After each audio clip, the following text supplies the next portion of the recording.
ঘরের তৈরি পনির দিয়ে এরকম একটা নিরামিষ রেসিপি কিন্তু আশা করছি এর আগে তোমরা কখনো খাওনি। ভিডিওটা পুরোটা দেখলেই তোমরা বুঝতে পারবে। আর সত্যি বলতে কি, এটা একটা অসাধারণ রেসিপি। যে কোনো অনুষ্ঠানে তোমরা এটা ট্রাই করতেই পারো।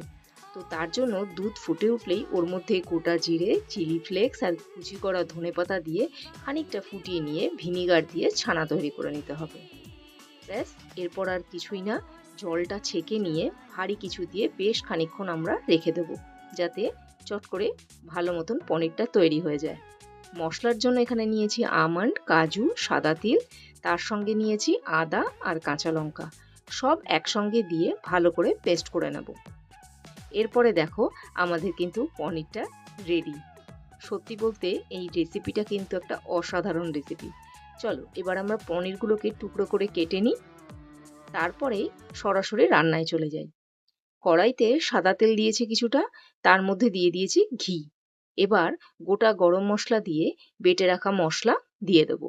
মশলাটা ভালোভাবে একটু কষে নিয়েই তার মধ্যে গুঁড়ো মশলাগুলো, যেমন জিরে, ধনে, কিছুটা কাশ্মীরি লঙ্কার গুঁড়ো, এখানে আমি হলুদের ব্যবহার করিনি। তো ভালো করে জল দিয়ে ফুটে উঠলেই পনিরগুলো এখানে দিয়ে দিতে হবে। পনির যখন একটু বেশ ফুটে উঠবে, তখন আন্দাজ মতো নুন আর চিনি দিয়ে বেশ খানিকক্ষণ ফোটাতে হবে।